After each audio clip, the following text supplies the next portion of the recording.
नमस्कार दोस्तों, मैं हूं प्रसन्न मिश्रा और स्वागत है आपका द हिंदू के दैनिक हिंदी अनुवाद में। तो दोस्तों, आज तारीख है 11 जुलाई 2017। तो चलिए शुरू करते हैं। तो पहले पेज में कोई ख़ास खबर नहीं है, बस एक छोटी सी खबर है, जान लीजिए आप कि आधार हेल्प्स ट्रेस किन ऑफ रनअवेज, अर्थात जो बच्चे घर से भाग जाते हैं तो उनको ढूंढने में उनके घर वालों की मदद करता है आधार, मतलब कि पुलिस की मदद करता है, जिससे वो घर वालों को सूचित करते हैं।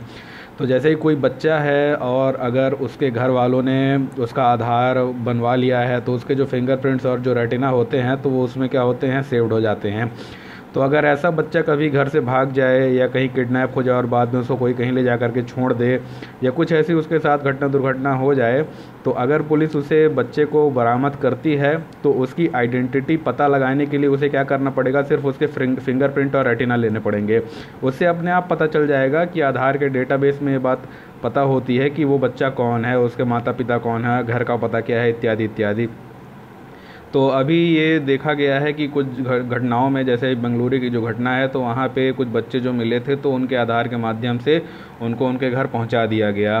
तो बहुत सारे ऐसे बच्चे जिनको नहीं पता होता है कि वो कहाँ से आए हैं, छोटे छोटे होते हैं तो उनको पकड़ के लाया जाता है, वो नहीं जानते हैं अपने बारे में कि वो कहाँ से आए हैं, उनके माँ बाप का क्या नाम है, इत्यादि इत्यादि। तो उन सब का वेरिफिकेशन भी आधार के माध्यम से आसानी से हो सकता है। एक छोटी सी खबर है, Terai Dooars not to be included in Gorkhaland. तो आपको पता होगा कि गोरखालैंड की मांग उत्तरी पश्चिमी बंगाल में बहुत तेज़ी से बढ़ रही है, यानी कि पश्चिम बंगाल का उत्तरी हिस्सा जो है, जहां पे नेपाली मूल के लोग रहते हैं, वो अपने लिए एक विशेष गोरखालैंड की मांग कर रहे हैं। तो आपको उसमें बता दूं कि जो तराई और दुआर के इलाके होते हैं तो वहाँ पे रहने वाले लोगों ने कहा है कि तराई दुआर को गोरखालैंड में शामिल नहीं किया जाए, वरना हम भी इधर गोरखालैंड के खिलाफ प्रोटेस्ट करेंगे, आंदोलन करेंगे। तो तराई और दुआर हमारे लिए महत्वपूर्ण है, ये सब महत्वपूर्ण नहीं है कि तराई का इलाका क्या है, दुआर का इलाका क्या है। तो आप जब पढ़ेंगे तो आपको पता चलेगा कि जो शिवालिक श्रेणी है तो उसके नीचे ऐसा स्थान जहाँ पे मतलब पहाड़ ख़त्म होता है और मैदान शुरू होते हैं, तो बीच का जो ट्रांजिशन जोन होता है, जो संक्रमण स्थल होता है, तो वहाँ पे ये स्थान पाए जाते हैं, तराई दुआर इत्यादि। तो इनके बारे में थोड़ा सा भूगोल में जाके पढ़ लीजिएगा। तो यहाँ पे एक खबर है कि Kerala proposes stray dog juice, यानी कि केरल की सरकार ने एक ऐसा प्रस्ताव दिया है जिसमें कहा गया है कि जो आवारा कुत्ते हैं उनके लिए जूस यानी कि चिड़ियाघर खोले जाएं। तो कहने का मतलब ये है कुल मिलाकर के कि आदेश दिया गया है कि जो सभी ज़िले हैं तो वहाँ पे 2 से 3 एकड़ की जो ज़मीन है उसमें बाड़ लगा करके वहाँ पे कुत्तों को रखा जाए। आपको पता होगा कि केरल में बहुत ज़्यादा संख्या में आवारा कुत्ते बढ़ गए हैं, वहाँ पे वो लोगों को काटते हैं, कई बार छोटे छोटे जो बच्चे होते हैं तो उनको पकड़ के मार भी डालते हैं। तो वहाँ पे एक अभियान चला था जिसमें कुत्तों को मारने का बहुत ज़्यादा प्रयास किया गया, कई सारे लोगों ने कुत्तों को मारा भी था, लेकिन जो बहुत सारे सामाजिक संगठन थे और पशु अधिकार संगठन थे वो उसके खिलाफ थे, वो उसके खिलाफ खड़े हो गए और उन्होंने कहा कि कुत्तों को मारा नहीं जाना चाहिए, इसके लिए कोई दूसरा उपाय खोजा जाना चाहिए। तो अभी ये कहा गया है कि कुत्तों के लिए एक बाड़ बना करके एक तरीके का जो डॉग जू है तो उसमें उनको भर दिया जाएगा। हालांकि जो animal welfare board of India है तो वो इसका विरोध कर रहा है। उसका कहना है कि ये कुत्तों के प्रति क्रूरता है और इससे कुत्ते जो हैं तो ऐसे माहौल में रह के और भी ज़्यादा क्रूर हो जाएंगे, मतलब और भी ज़्यादा हमलावर हो जाएंगे।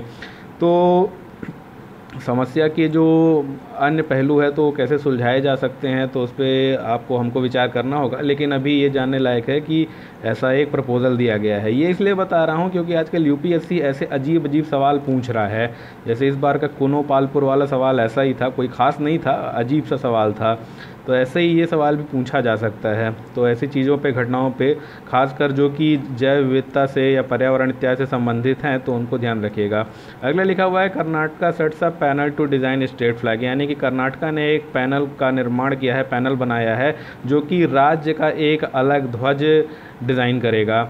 तो आपको पता होगा कि अभी तक आमतौर पे देश में एक ही राष्ट्रीय ध्वज को ही मान्यता दी जाती है, लेकिन कुछ लोग अपने क्षेत्रीय संस्कृति के लिए अब एक अपना राजकीय झंडा भी बनाने की सोच रहे हैं। तो उसके दिशा में कर्नाटक आगे बढ़ते हुए एक पैनल बनाया है कि हम भी अपना एक राजकीय ध्वज बनाएंगे। तो यहाँ पे अगली खबर है, बहरामपुर सेलिब्रेट्स एनुअल कांधेई यात्रा। तो यहाँ पे जो छोटी छोटी खबरें छपती हैं संस्कृति से संबंधित तो उनको पढ़ना बहुत ज़रूरी है, क्योंकि ऐसे ही सवाल आजकल पूछ रहा है जिसके बारे में ज़्यादा लोगों को जानकारी ना हो। तो जैसे यात्रा जो है, तो ये आपको पता होगा कि पूर्वी भारत में, उड़ीसा में और बंगाल में काफ़ी ज़्यादा मनाया जाता है।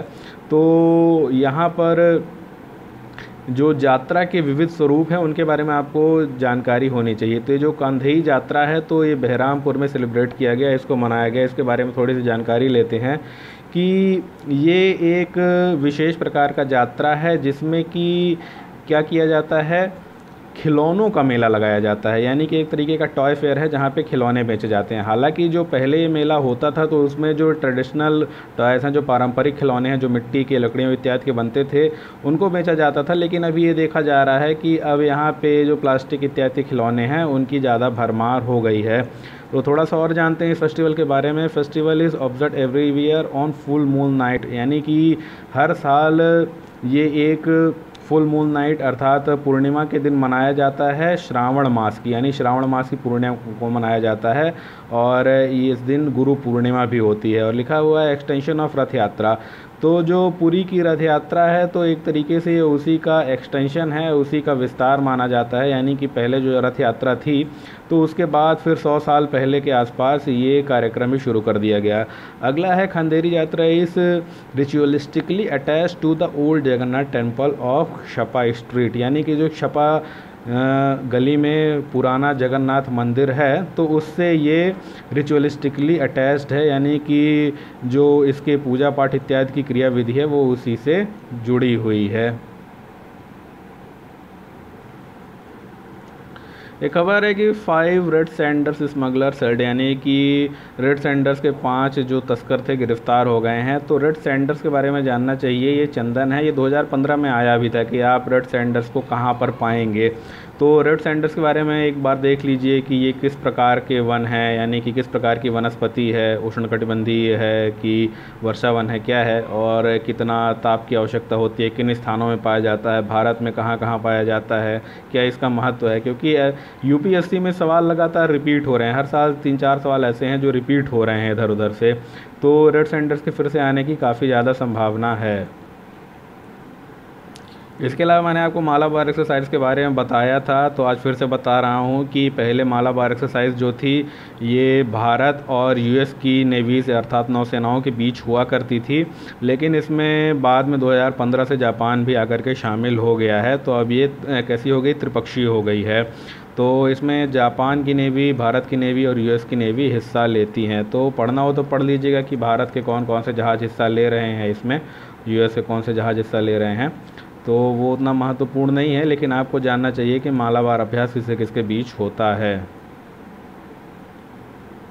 अंतर्राष्ट्रीय वाले पेज में कुछ भी नहीं है खास, लेकिन आपको मैंने कहा है कि जो भी यहाँ पे स्थानों के नाम लिखे रहते हैं उनको ज़रूर आप नक्शे में खोजिए। एक नाम मिला है बेरूत। बेरूत कहाँ है? बेरूत लेबनान में है। तो लेबनान कहाँ है? सीरिया जहाँ पे उसी के बगल में एक छोटा सा देश लेबनान है, उसी की राजधानी है बेरूत। ठीक, तो ऐसे छोटे छोटे इलाके आपको जानने चाहिए, क्योंकि कई बार जोड़ियाँ मिलाने के लिए दे सकता है। तो लाइफ वाले पेज में एक छोटी सी खबर है, Japan men only island gets UNESCO heritage tag, यानी कि जापान का एक ऐसा द्वीप जिसमें केवल पुरुष जा सकते हैं और उसको यूनेस्को हेरिटेज का, यूनेस्को धरोहर का टैग मिल गया है। तो आपको बता दूं कि इस द्वीप का नाम है ओकिनोशिमा द्वीप, और ये किस धर्म से संबंधित है? ये शिंतो धर्म से संबंधित है। और इस द्वीप में केवल आमतौर पे एक ही व्यक्ति रहता है परमानेंटली, जो कि उस द्वीप में उपस्थित मंदिर का क्या है, वो वहाँ का पुजारी है। तो उसके अलावा और कोई नहीं रहता है। और हर साल जिस दिन वो कार्यक्रम होता है उस दिन केवल 200 लोगों को और उसके आसपास ही लोगों को वहाँ पे जाने की इजाज़त होती है, यानी कि बहुत कम लोगों को वहाँ जाने की इजाज़त होती है। और यहाँ पे महिलाओं का जाना पूरी तरह से वर्जित है। उसके पीछे कारण ये दिया गया है कि जब यहाँ पे पूजा होती है जिसमें कि तकरीबन 200 लोगों के आसपास अंदर भेजे जाते हैं, तो उसमें सभी व्यक्तियों को निर्वस्त्र होकर के जाना पड़ता है, सभी पुरुषों को वहाँ निर्वस्त्र होकर जाना पड़ता है। तो इस वजह से आमतौर पे वहाँ पे महिलाओं को नहीं बुलाया जाता, यानी कि उस आइलैंड में महिलाएं नहीं जा सकती हैं। और ये सैकड़ों साल पुरानी परंपरा है, तो वहाँ पे लोग इसको तोड़ना नहीं चाहते हैं। हालांकि ये लोगों का कहना है कि ये महिलाओं के खिलाफ़ डिस्क्रिमिनेटरी नहीं है, महिलाओं के खिलाफ़ भेदभाव नहीं है, क्योंकि ये जो द्वीप है तो थोड़ा पानी के अंदर होके गुजरना पड़ता है बीच में से, तो महिलाओं के साथ हो सकता है कि कोई घटना दुर्घटना हो जाए, इसलिए नहीं जाने देते हैं। तो कारण क्या है उसके पीछे हमको नहीं जाना है। ये विज़न के PT 365 में भी था, अगर आपने पढ़ा हो शायद इस साल का। तो ओकिनोशिमा द्वीप आपको जानना महत्वपूर्ण है और शिंतो धर्म से संबंधित है, बस ये जानिए। तो इस प्रकार से आज के द हिंदू की जो आम खबरें हैं उनका अनुवाद समाप्त होता है। और आपको बता दूं कि ये जो आम खबरें हैं इनमें 2 घंटा बर्बाद करने की कोई ज़रूरत नहीं है, मुश्किल से 10 मिनट में ही सब कुछ कवर हो जाता है जितना काम का है। क्योंकि अब तो पढ़ते पढ़ते आपको भी अंदाज़ा लग गया होगा, मुझे तो है ही, कि क्या आता है क्या नहीं आता है। तो हम वो सब फालतू की बकवास चीज़ें बिल्कुल नहीं पढ़ेंगे जो कि आनी ही नहीं है परीक्षा में, क्योंकि जब आना ही नहीं है तो पढ़ के क्या फ़ायदा, उसमें टाइम अपना बर्बाद नहीं करना चाहिए। तो चलिए इसके बाद एक और वीडियो बनाऊँगा जो कि एडिटोरियल्स पे होगी, संपादकीय पे होगी, तो वहाँ पे भी महत्वपूर्ण बातें करेंगे और अपना जो जोर होगा संपादकीय पे ही होगा। द हिंदू का जो एडिटोरियल्स है उसी पे होगा, इस पे ज़्यादा जोर नहीं होगा क्योंकि इसमें खास खबरें नहीं हैं, जो हैं वो सारी कवर हो जा रही हैं। ऐसा नहीं है कि इसमें मेरा ध्यान नहीं है, पूरा ध्यान है, लेकिन इसमें केवल ऐसी महत्वपूर्ण खबरों पर ध्यान रहेगा जो कि आनी है। जो नहीं आनी है उस पर कोई भी ध्यान नहीं दिया जाएगा और ना ही आप दीजिए, बल्कि जो समय हिंदू में बचाइए तो उसको किसी दूसरे सोर्स को पढ़ने में आप लगाइए। तो ये आपकी स्ट्रेटजी जो है तो थोड़ी सी बदलनी चाहिए, पूरी तरह हिंदू पर निर्भर रहना ठीक नहीं है खबरों के लिए, ठीक है। तो ठीक है, अगले वीडियो फिर से मिलते हैं, तब तक के लिए धन्यवाद, जय हिंद।